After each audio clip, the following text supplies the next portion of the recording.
March 15, 2001, Istanbul, Ataturk Airport. Airplane Tu-154M airline Vnukovskiye Airlines is preparing to perform a charter flight 2806 on the route Istanbul-Moscow on behalf of the travel company PAN Ukraine. 164 passengers and 12 crew members, which included the aircraft commander Nikolai Sergeyevich Vinogradov, are boarding the airliner. This flight for him should be his last before retirement. Co-pilot Sergei Borisovich Vorobiev, navigator Sergei Olegovich Kozhevnikov, navigator instructor Gennady Semenovich Chernidenko, flight engineer Andrei Borisovich Guselnikov. Also in the cabin worked flight attendants Nikolai Dmitriev, senior flight attendant, checker, head of the airline's flight attendant service, Julia Vyacheslavovna Fomina, Alexander Alexievich Kromov, Elena Alexandrovna Dubinina, and Svetlana Serafimovich Ivanov.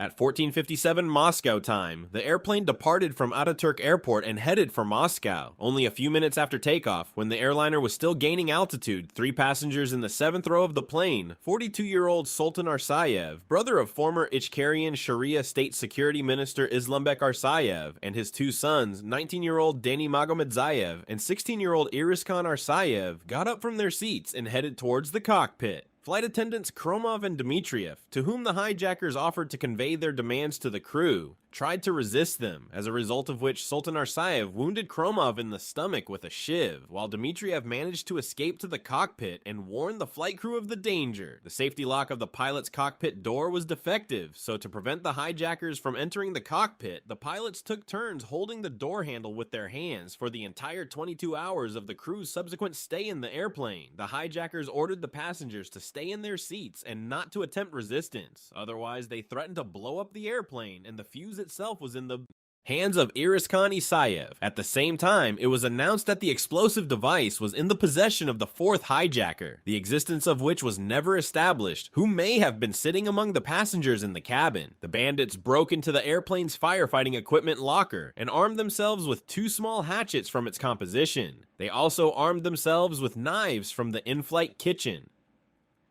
The hijackers contacted the pilots on an intercom phone and demanded access to the cockpit. The crew transmitted a distress call to the ground, set the code on the transponder to 7720, and tried to make a return to Istanbul Airport, descending 400 meters. However, it was not possible to make a landing approach as the hijackers noticed this maneuver and threatened to blow up the plane. A little later, Arsayev demanded that the plane be sent to Saudi Arabia or the United Arab Emirates, refusing to let the hijackers into the cockpit for their own safety. The crew commander, Nikolai Sergeyevich Vinogradov, suggested that the hijackers land at the airport of any of the nearby Muslim countries so that the hijackers could convey their demands to the authorities on the ground. However, Arsayev repeated his demand that the plane should land only in Saudi Arabia or the United Arab Emirates. The hijacked plane took a course to the southeast. After learning about the change of course, the Arsayevs calmed down and stopped breaking into the cockpit. The plane traveled 2,500 kilometers through the airspace of Turkey, Cyprus, Egypt, and Saudi Arabia in search of a satisfactory airport for landing. At the same time, not wanting to take responsibility for the actions to free the hostages, the authorities of Egypt, Israel, and Syria refused to allow the Russian plane to land on their territory. 3 hours into the flight, there was very little fuel left on board, and it became clear to the crew that it was necessary to land immediately at any nearby airport. That airport was Prince Mohammed bin Abdulaziz International Airport in the Saudi city of Medina. There were no navigational charts of the area on board, but the crew was able to use data from the auxiliary onboard GPS system and onboard computer. Saudi authorities were also unwilling to deal with the hijackers and refused to allow the plane to land.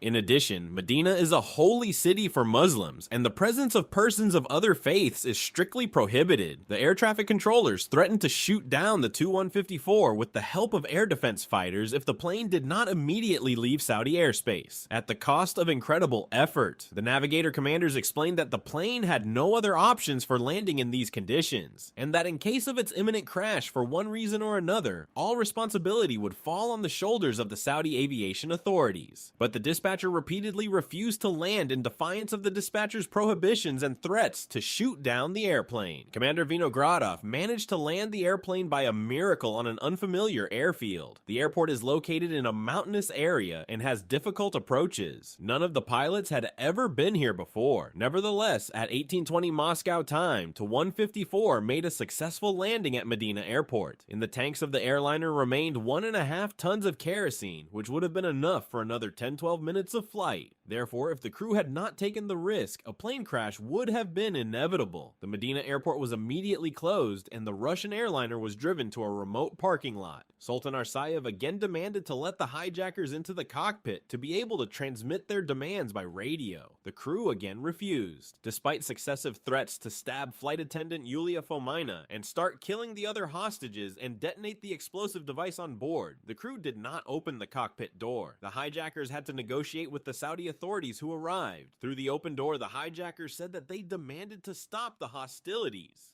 In Chechnya, Arsayev said that Russian authorities, as a result of the war in Chechnya, took away everything from him, killed his relatives, bombed his house, and made him disabled. By hijacking the airplane, the Arsayevs wanted to draw the world's attention to the Chechen problem. Arsayev's short-term demands included immediate refueling of the plane and ensuring its unimpeded departure for Afghanistan. After bringing on board food and walkie-talkies, the hijackers allowed 20 passengers, the sick, elderly, women, and children to leave the plane and carried out the unconscious flight attendant Alexander Kromov. As the heat at the airport was unaccustomed to most people, the temperature in the sun reached 54 degrees Celsius. The hijackers allowed the flight attendants to open all the doors. Taking advantage of this fact in the late afternoon, about 15 passengers managed to escape through the emergency exit in the tail of the plane. However, not everyone was lucky. The Arsayevs wounded 3 passengers to prove the seriousness of their intentions. And when they discovered the lack of passengers, they immediately closed all the doors and hatches, leaving open only the one next to the cockpit. The overheating of the plane managed to stabilize only at night after the air conditioning unit was connected. As a result of negotiations, Saudi representatives said that the hijackers' demands were impossible and they would not let the plane fly again.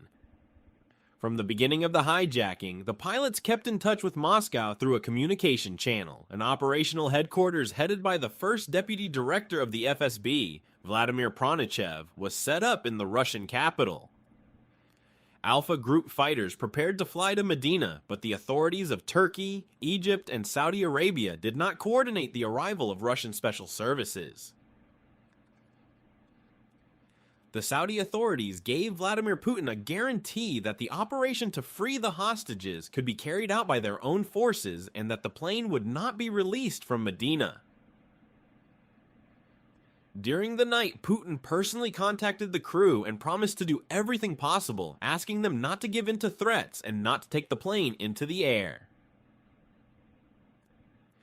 By morning, the plane was surrounded by Saudi special forces. Since the plane is Russian territory, the Saudi authorities asked the Russian side for consent to the operation. As the head of the operational staff, Vladimir Pronichev, later reported, such authorization was given. The training was conducted at night on another airplane, Tu-154, which was provided to the Arabian security services by Siberia Airlines. To put the hijackers' vigilance to sleep, the plane was refueled, giving the appearance that it would soon be given permission to depart. But the first preparations for the assault failed. The Arsayevs noticed the military surrounding the plane and began breaking down the doors to the cockpit. At the crew's request, the special forces were withdrawn from the plane. After another refueling, the crew began a simulated engine start. 117 hostages remained in the cabin of the airplane. At 12:15 Moscow time on March 16th, special forces surrounded the plane again and began preparations for an assault. The hijackers again began pounding on the cockpit door, demanding immediate takeoff.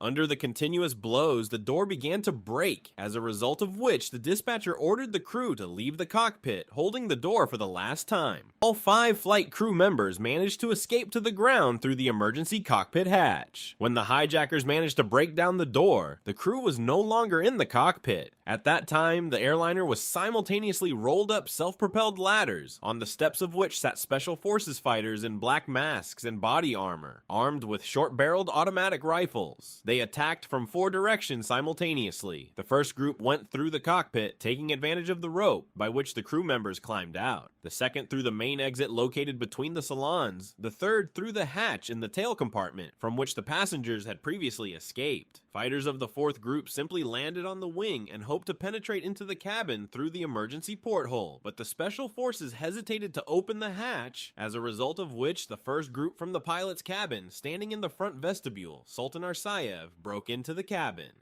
Spetsnazov shot at point-blank range.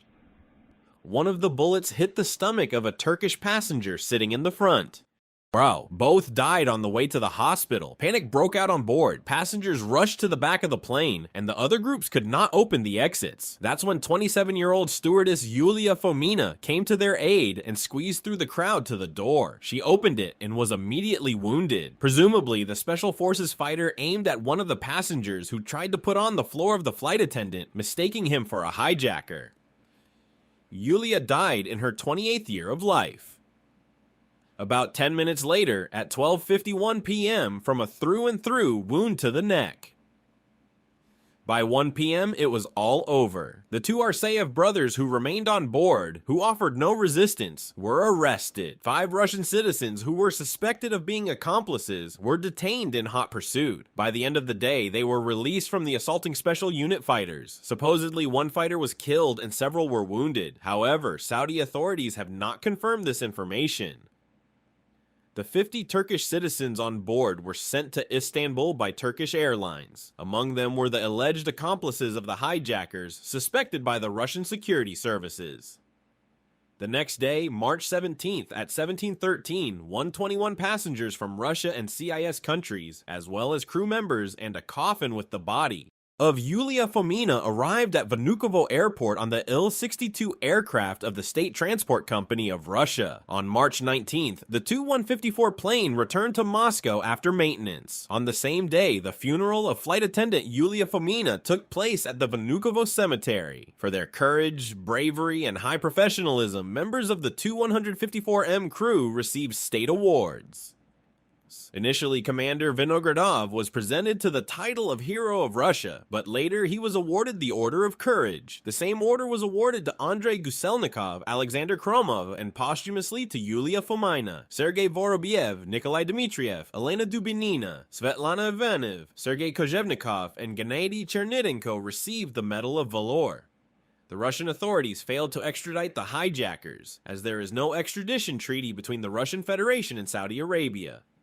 In July 2002, the surviving Arsayev brothers were sentenced by a Saudi Sharia court, despite the fact that the death penalty is prescribed for such crimes in Saudi Arabia. The Sharia court gave the hijackers an unexpectedly lenient sentence. Deni Magomedzayev was sentenced to 6 years in prison and Ariskan Arsayev to 4 years.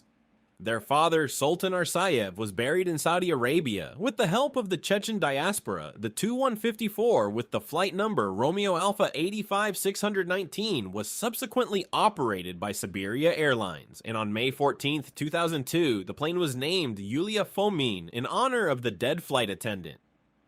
Flight attendant Nikolai Dmitriev subsequently worked as a flight attendant for the airline. On September 7, 2010, he was on board the very Tu-154 that made an emergency landing in Izhma. As a result of that incident, Dmitriev was awarded the Order of Courage. This hijacking became the last hijacking of an aircraft that occurred in Russian civil aviation, given the attempted hijacking in Surgut on January 22, 2019. In the period from 1990 to 2001, 17 hijackings of Soviet and Russian airplanes were carried out.